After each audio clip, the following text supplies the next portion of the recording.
wabarakatuh. Hai semua, kembali lagi di channel kami SP3 Santri Patriot Panji Pelopor. Nah, video kali ini kita akan membahas tentang batalnya sholat. Karena video sebelumnya kita sudah bahas tentang sejarahnya sholat, waktu sholat, dan rukun-rukun sholat. Batalnya sholat dalam kitab Fathul Qorib itu ada 10. Yang pertama ialah al-kalam, yakni berbicara. Nah, saya mengambil referensi dalam kitab Fathul Asyadidah, jelaskan makna al-kalam, yakni karangannya Imam Hasan bin Ahmad bin Muhammad bin Salim Al-Kaf, itu dirinci. Yang pertama ialah idza kana katsiran yubtiru mutlaqan sawa'un akana muta'ammidan aw nasiyan, yakni berbicara, yakni bermakna banyak. Makna banyak ialah ketika 3 kalimat atau lebih, maka itu batal secara mutlak, baik itu lupa atau sengaja.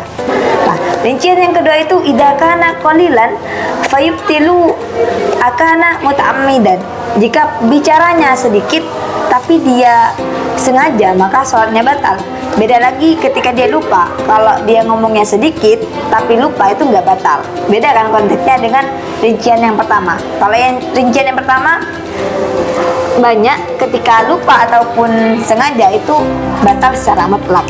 Batalnya sholat yang kedua ialah al-fi'lul kasir, yakni pekerjaan yang banyak atau gerakan yang banyak. Nah, dijelaskan dalam kitab Fathul Asyadidah, yakni 3 gerakan, baik itu sengaja ataupun lupa, yang berturut-turut dalam satu rukun. Semisal gerakan dalam berdiri, nah, dia bergerak selama 3 kali berturut-turut seperti garu-garu. Nah, dia menggerakkan tiga kali, maka itu batal. Tapi jika gerakannya tidak berturut-turut, semisal gerakan waktu rokaat pertama dia gerak, lalu rokaat kedua dia gerak lagi, itu kan tidak termasuk mutawalian, ya, tidak masuk berturut-turut, maka itu nggak batal meskipun nyampe 3 kali. Batalnya sholat yang ketiga ialah hadas. Hadas itu terbagi menjadi 2. Yang pertama hadas kecil dan hadas besar. Hadas kecil ini kan udah dijelaskan dalam video sebelumnya. Nah, ketika semisal sholat dia buang angin, maka sholatnya batal. Atau hadas besar, dia waktu mengerjakan sholat dia haid, maka sholatnya batal. Batalnya sholat yang keempat ialah hudusun najasah, yakni datangnya najis. Nah, ketika seseorang melaksanakan sholat dan kejatuhan najis, maka sholatnya batal seketika itu. Beda ketika seseorang melaksanakan sholat kejatuhan kotoran cicak, lalu dikibaskan, lalu dihilangkan seketika itu. Nah, tapi dengan syarat sebelahnya nggak ada orang. Ini semisal kejatuhan di sini, maka kamu kibaskan. Nah, ketika kamu kibaskan, ketika itu kamu mengetahui kalau kejatuhan kotorannya cicak, lalu kamu kibaskan, maka sholatnya nggak batal. Beda lagi kalau dibiarin. Kalau najisnya dibiarin dalam baju ataupun badan, maka sholatnya batal. Batalnya sholat yang kelima ialah inkisyaful aurat, yakni terbukanya aurat amdan. Itu di Fathul Qorib amdan, yakni yang disengaja. Nah, fa in kasyafaha arrih, maka ketika terbukanya aurat karena ada angin, nah ketika kamu menutupi ketika itu, maka sholatnya nggak batal. Namun ketika dibiarin, maka sholatnya batal. Nah, batalnya sholat yang ke-6 ialah taghayyurun niat, berubahnya niat. Semisal dia melaksanakan sholat duhur, pas pertengahan sholat dia berubah menjadi sholat asar, maka sholatnya batal. Atau niat keluar dari sholat, masih dalam sholat tapi kamu sudah niat keluar dari sholat, maka sholatmu batal. Nah, batalnya sholat yang ke-7 ialah istidbarul kiblati, yakni membelakangi kiblat. Ketika seorang melaksanakan sholat tidak menghadap kiblat, maka sholatnya batal. Nah, boleh kita tidak menghadap kiblat, namun dalam kedua keadaan, di safar atau di peperangan, maka itu gak apa-apa untuk tidak menghadap kiblat.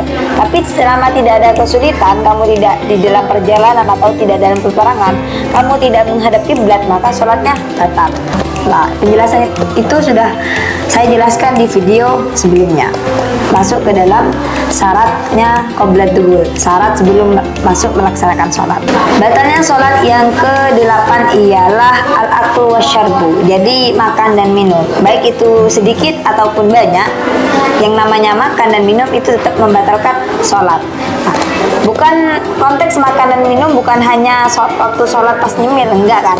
Nah, ketika sholat masih ada sisa makanan dan waktu sholat sama kalian ditelan, maka sholatnya batal. Itu sama dengan al-aklu wasyarbu, makan dan minum. Batalnya sholat yang ke-9 ialah qahqahah, yakni tertawa. Dalam kitab Asy-Syabajuri karangannya Imam Ibnu Qasim Al-Wazi itu qaulu wal qahqahatu hiya dhahika ma'asauti, yakni makna qahqahah itu tertawa yang sambil mengeluarkan suara. Kalau dhahika saja itu tertawa yang tidak sampai mengeluarkan suara. Nah, kenapa kok qahqahatu itu sampai membatalkan suara? Karena itu nanti termasuk al-kalam al-amdu, yakni berbicara yang sengaja. Batalnya sholat yang terakhir ialah ar-riddatu, yakni murtad. Wahiyya qatul Islam biqaulin aw fi'lin. Jadi murtad itu bermakna putus dari Islam, baik itu dengan perkataan atau pekerjaan. Maka sholatnya batal ketika itu.